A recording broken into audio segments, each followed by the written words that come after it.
This was 1942.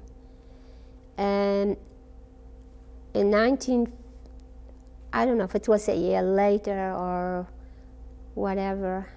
Oh yeah, one day the Gestapo called my mother to somebody. There were people who were informers, you know. So she was called into that. They used to call it the Kripo. It was a house where the Germans was like a Gestapo, but was within the ghetto compound. They called her in and asked her to give, you know, whatever she has, gold, silver, dollars, I don't know, stuff like that. So she told them whatever. We had some things that were hidden before we entered the ghetto, but they wanted more.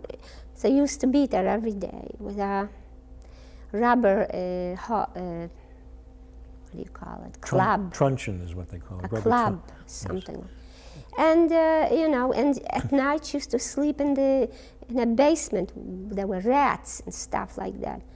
Finally, I think she was there for 2 weeks, and she came out, and she was sick. She couldn't sit, she couldn't lie, she was all bruised up, and she was spitting blood.